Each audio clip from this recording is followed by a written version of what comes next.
Saya sampaikan, satu yang tidak bisa saya atur, mental. Ya, mental itu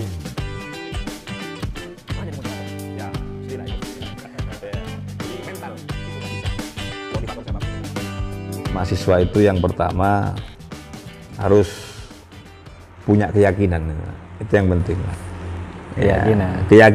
Keyakinan menurut apa yang kira-kira dia pikirkan. Ya dia kuliah apa saja gitu. Dia yakin gitu dengan bidang kuliahnya dia, saya akan menjadi seorang ini. Jadi itu yang pertama harus yakin menurut saya. Karena keyakinan itu bagian modal terpenting menurut saya. Kalau sudah ada keyakinan, maka tentu di dalamnya pasti bersama-sama dengan usaha. Jadi kalau keyakinan itu pasti bersama usaha yang pertama itu. Kalau sudah berusaha itu pasti yakin sudah. Orang kalau tidak usaha berarti dia tidak yakin. Itu yang pertama itu. Makanya modal awalnya yakin. Sama seperti teman-teman mau ke sini, saya yakin ditemuin sama Bupati Sumeneb. Akhirnya kan usaha kan? Iya. Gitu loh. Ya itu bentuk keyakinan gitu. Akhirnya sampailah di sini kan, ditemuin pasti saya. Tuh. Itu bentuk usaha kan, jalan, Pak. Ikhtiar lah. Lalu yang kedua, tentu harus banyak spiritual. Ya, banyak berdoa. Ini penting, Pak. Dan itu sering dilupakan generasi muda kita. Jadi yang selalu dipakai ini terus. Padahal spiritual itu penting. Jadi setelah yakin itu spiritual penting. Apa saja kriteria spiritual itu? Ya kita sebagai makhluk beragama ya berdoa. Selalu berdoa, ibadah. Orang tidur ya kita ibadah. Orang tidak zikir ya kita zikir gitu loh. Apa yang kita bisa lakukan setiap hari itu penting, Pak. Setiap doa kita itu menjadi tujuan kita. Ya, karena sesungguhnya Allah itu suka yang pasti-pasti. Kalau nggak pasti ya arti juga. Gitu. Sama kita ke orang tua kita kalau nggak pasti-pasti ya, Pak jelas keluar minta apa, gitu loh. Jadi butuh yang pasti-pasti. Tuhan yang seperti itu. Jadi pemikirannya itu dengan hatinya harus pasti. Jadi doa itu benar-benar serius. Apa doanya gitu kan? Selama dia kuliah, itu loh. Tapi di doa juga itu Tuhan juga sama, Pak. Butuh jaminan, Pak. Sama kita ke orang tua. Jadi kalau minta sesuatu apa, Pak Najong? Kayak apa? Untuk apa? Ya kalau alasannya tidak masuk, ya tidak dikasih sama orang tua. Dah, terus saja. Apa aja lah, parlo aja lah. Gitu. Ya Tuhan juga seperti itu. Jaminannya apa? Itu loh. Kalau nggak ada jaminannya ya nggak jelas ya nggak dikasih juga. Itu misalnya dia kasih jaminan ya nanti Tuhan saya kalau sukses saya ingin jadi orang yang bermanfaat Tuhan. Artinya dia memberikan garansi, jaminan. Saya akan memberikan jaminan gitu kan, berjanji ibaratnya garansi. Kalau saya sukses saya akan menjadi orang yang bermanfaat. Misalnya untuk fakir miskin, anak yatim, janda tua apa dan sebagainya. Itu kan jaminan, Pak. Jadi Tuhan melihatnya ini serius orang ini dengan keyakinannya. Itu ya sudah saya uji coba kata Tuhan misalnya kan gitu. Jadi semenjak mahasiswa harus memberikan jaminan, keyakinan. Spiritual juga. Iya ini spiritual, Pak. Ya, kan? Harus memberikan jaminan itu yang kedua itu. Tapi tidak bisa hanya berdoa sendiri, Pak. Ini kan kita makhluk ya kan sosial. Minta doa kepada orang tua. Minta doa kepada para kiai. Gitu loh. Seperti itu. Jadi minta doa para kiai. Spiritual juga. Iya. Itu loh. Itu yang kedua gitu loh. Yang ketiga ya harus belajar bersedekah, Pak. Itu penting. Jadi kalau bahasa sekarangnya itu sedekah ini seperti bentuk syarat gitu, ritual lah. Itu. Bersedekah. Bersedekah ini kan tidak harus nunggu kaya gitu loh. Itu loh. Jadi nanti kalau sudah keluar dari mahasiswa misalnya terus ya punya usaha kecil-kecilan, nah itu bersedekah gitu. Bersedekah itu belajar gitu. Bersedekah itu nggak nunggu kaya. Orang kadang prinsipnya nunggu kaya. Iya, betul. Saya pikir nggak bisa nunggu kaya itu. nggak kaya-kaya. Kalau mau kaya menurut saya bersedekah, sesuaikan dengan kemampuan. Kalau dia keuntungannya 1 bulan 1 juta ya sedekahkan saja 50.000. Ya, atau mungkin 2,5%-nya gitu kan, terserah. Yang penting belajar gitu. Dari yang terkecil. Terkadang nanti kalau sudah terlalu menjadi orang besar akhirnya ya kikir juga karena tidak pernah belajar. Itu mahasiswa itu nanti suatu saat kalau misalnya sukses, sudah sesuai diaminin sama Tuhan gitu, seperti doa sebelumnya ya kan. Ya itu harus belajar bersedekahnya. Dari 1.000, 2.000, 5.000, 10.000, 100.000, sejuta dan sebagainya. Ya harus seperti itu. Harus belajar. Keikhlasan itu datang karena dia belajar. Yang terbentuk dalam mental. Itu. Jangan sampai dia menyerahkan ke orang ini 200.000 tapi di hatinya masih bicara. Itu kan tidak nol namanya. Kenapa nggak bisa nol? Ya karena dia nggak pernah belajar. Tapi karena belajar terbiasa ya akhirnya angin lalu. Ya dia keikhlasannya akan muncul. Keikhlasan muncul itu karena belajar. Tidak akan pernah muncul seseorang keikhlasannya kalau tidak pernah belajar menurut saya. Jadi harus itu. Jadi bersedekah itu penting. Ya dari terkecil gitu loh. Kemampuannya dulu. Iya, itu kan bagian cara kita juga gitu. Orang kalau sudah dikasih anak kecil, misalnya anak yatim misalnya kasih ya katanya 10.000, 5.000 kan senang juga. Sebenarnya kebahagiaan anak-anak itu kan seperti doa sebenarnya. Tanpa dia harus berdoa ya Allah. Sebenarnya kebahagiaan dia itu doa untuk kita sebenarnya.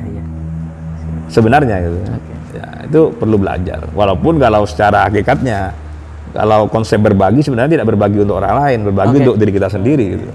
Nah itu mahasiswa juga harus tahu, kamu bukan berbagi untuk orang lain, hakikatnya berbagi untuk dirinya sendiri. Yang berbagi untuk orang lain itu karena kasat mata syariat, seolah-olah berbagi untuk orang lain, harta berbeda gitu. Tapi hakikatnya, secara hakikat tidak ada. Dia berbagi untuk dirinya sendiri, gitu loh. Jadi yang ketiga itu, gitu loh. Tapi kalau tanpa itu susah Pak. Kan konsepnya modelnya kan seperti tangga itu. Kalau keyakinan itu manusianya Pak. Ya, kalau spiritual itu kan arah panahnya ke atas begini ya. Vertikal sudah Pak. Vertikal, lalu begini Pak. Kalau pakai tangan begini. Untuk menyambungkan tangga ini kan perlu sedekah begini Pak. Iya. Ada fakir miskin, anak yatim, janda tua, itu ditata Pak. Kamu tinggal naik saja nanti mahasiswa ini, naik gitu. Gimana mau kaya ya, nggak naik mau sukses. Nggak pernah sedekah. Bikin tangganya kok. Hanya kalau begini saya nggak jalan juga. Itu Pak, dibikin. Itu loh. Saya kalau menjelaskan sesuatu itu harus logis. Yang pasti-pasti. Jadi kalau mahasiswa kan maunya yang pasti-pasti. Iya. Nah, maka saya pastikan. Gitu. Konsepnya seperti itu. Tangganya ya dari sedekah. Tinggal naik keyakinan tadi itu. Keyakinan dirinya sendiri. Karena pasti usaha dengan keyakinan. Spiritual sedekah itu. Gitu kan. Yang terakhir Pak, ikhlas sudah itu. Kalau sudah yakin, maka keikhlasan itu secara otomatis dengan sendirinya. Dia yakin akan sampai di rumah torbong gitu. Nggak ketemu pun, ya tidak apa-apa. Yang penting sudah usaha, pulang saja. Ikhlas sudah. Padahal saya yakin ini itu. Ya, sudah menerima. Dia yakin bahwa sesungguhnya dia selalu bersama Tuhan. Bahwa Tuhan memiliki rencana lain, tidak hari ini. Iya. Betul. Ya, padahal Tuhan melihat itu. Bagaimana sesungguhnya keyakinan seseorang? Apa dia yakin bersama denganku gitu loh. Ternyata dia tidak ada keikhlasan. Begitu ada kegagalan, mereka tidak ikhlas. Harusnya ikhlas saja. Kata Tuhan, baru sedikit nikmat yang kucabut dari dirimu gitu kan. Ya. Sudah kecewa. Ya, sudah merasa kecewa. Harusnya tidak. Langsung dia ingat saja, oh berarti Tuhan punya rencana lain. Itu harusnya dia yakin gitu kan. Kan ada dalam ayat Al-Qur'annya itu. Fabiayyi alai rabbikum atukadziban. Berapa banyak nikmat yang kau dustakan gitu kan. Padahal hanya sedikit dia kasih sama Tuhan. Dia merasa, aduh, kok gagal saya gitu. Padahal diuji coba, padahal sudah banyak nikmat yang dia dustakan gitu kan. Nah, itu. Jadi dia kurang yakin nih, bahwa dia selalu bersama Tuhan. Yang saya sampaikan tadi, innallaha ma'ana itu. Berarti dia nggak yakin kalau bersama Tuhan. Mau gagal, mau sukses, dia harus yakin ini bersama Tuhan. Iya. Jadi Tuhan punya rencana lebih baik gitu. Itu yang harus dipegang ya? Iya, dan maha berencana. Kamu kan hanya merencanakan saja. Kalau gagal ya sudah, nggak ketemu Bupati Sumeneb, saya pulang saja. Mungkin nanti minggu depan gitu kan. Mungkin punya rencana lain gitu. Jangan-jangan kalau bupatinya keluar, kena marah kamu gitu kan misalnya. Jadi punya rencana lain gitu kan. Tidak enjoy dan sebagainya itu. Jadi 4 hal itu menurut saya itu menjadi pegangan mahasiswa. Jadi keyakinan dengan usaha ya kan, spiritual, sedekah ya kan, ikhlas sudah 4 hal itu. Kalau sudah 4 hal ini dipegang, maka konsep yang kedua dalam bagaimana orang cara berusaha ada 4 hal juga, Pak. Pakai pikiran orang, pakai tenaga orang, pakai doa orang, pakai uang orang, Pak. Itu konsep usaha. Pakai uang orang gitu. Iya, kenapa? Karena kita seorang manusia yang hanya berusaha dengan sebuah keyakinan, punya akal. Karena kita punya akal, harus pakai pikiran orang. Orang pinter kita tiru. Bagaimana biar keluar pemikirannya? Kita manfaatkan orang-orang itu. Jadi orang yang pinter, Pak, orang yang pergunakan pikiran orang, Pak. Iya. Ya. Buat apa, Pak? Kita ini harus mampu seorang mahasiswa. Iya. Kita ini tidak mampu. Bagaimana caranya ini? Agar pemikiran saya ini, konsep saya ini bisa baik di mata orang.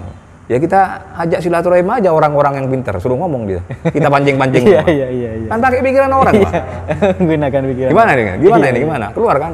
Udah, pikiran orang udah kita pakai nih. Itu. Ya. Pakai tenaga orang, Pak. Itu konsep usaha seperti itu. Pakai tenaga orang, Pak. Kalau belum mampu menggunakan tenaga orang gitu kan. Berarti kita itu bukan seorang yang mampu berusaha gitu. Iya. Pakai uang orang, Pak. Pasti bisa itu. Uang orang itu kan banyak, Pak. Uang bank. Bukan uang gitu. Ya. Itu, Pak.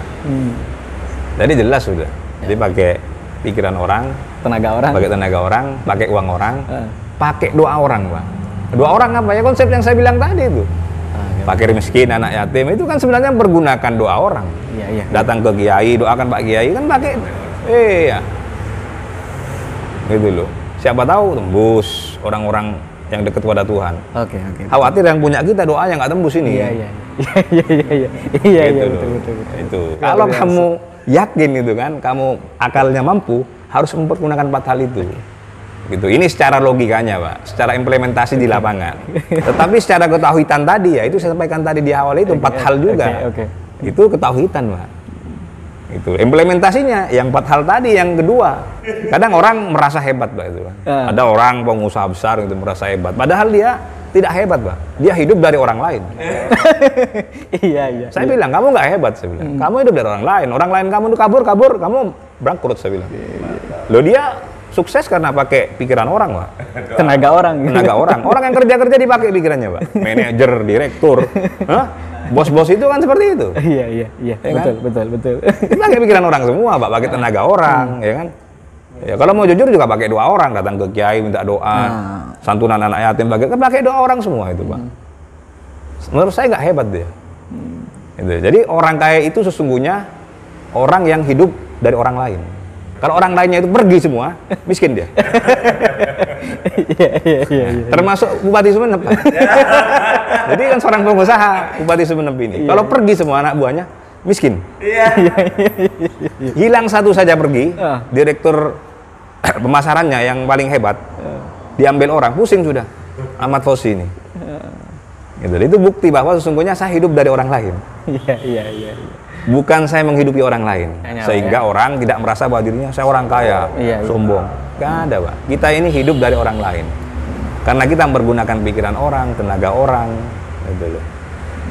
Uang bank kita pakai kemana-mana, gitu. Doa orang, gitu kan? Gak ada. Gitu. Kita ini makhluk, ya kan, yang mampu berpikir, ya, bagaimana kita hidup dari orang lain. Itu, jadi pengusaha itu konsepnya. Jadi sungguhnya orang kaya itu bukan kaya, dia hidup dari orang lain. Orang lain itu siapa saja ya, anak buahnya itu. Termasuk bupati juga, jabatan bupati juga seperti hidup itu. Dari orang lain sebenarnya. Dari OPD gitu. Artinya masyarakat itu sebagai pemegang saham tertinggi. Iya. Betul. Iya, Pak. Kita hanya penggerak saja. Jadi biar kita juga jadi orang ini jangan terlalu sombong gitu. Kita ini misalnya sukses, ya kan, punya mobil mewah, rumah mewah, itu kan hidup dari orang lain sebenarnya. Jadi kalau ingin merasakan harta, ya hidup dari orang lain harus. Ya. Bagaimana caranya? Ya pakai pikiran orang, uang orang, tenaga orang, ya kan? Doa orang. Iya, iya, betul, Gitu. betul. Baru bisa menikmati harta itu, ya kan? Itu. Sehingga nanti dia merasa bahwa dirinya itu hidup dari orang lain. Tanpa orang-orang yang ada di sekelilingnya, nggak jadi apa-apa itu. Nggak jadi apa-apa menurut saya. Nah itu juga bagian dari cara saya mengingatkan mahasiswa.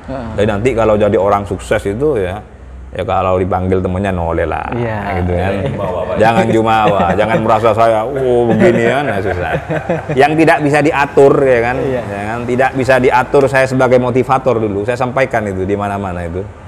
Ya, tahun 2014, 2013 saya sampaikan satu yang tidak bisa saya atur, mental.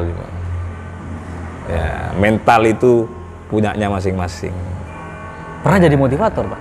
Ya, pastilah itu. Ya, jadi mental itu nggak bisa. Motivator siapapun tidak mampu, ya kan? Karena mental ini bagian dari bentuk karakter orang. Ya. Yang mampu ya, mengatur mental seorang manusia, maka itu harus dekat dengan ulama itu. Ya, harus ikut pengajian-pengajian, dengerin.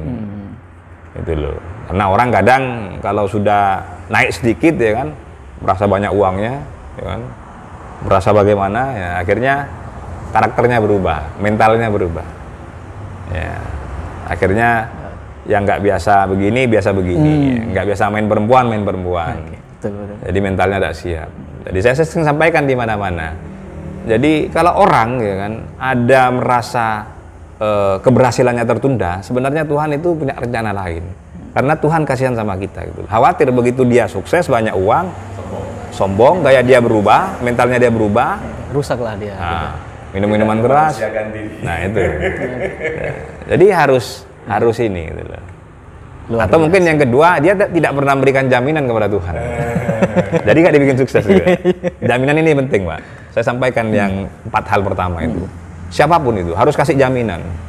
Jaminan itu hati-hati loh. Itu harus dilakukan.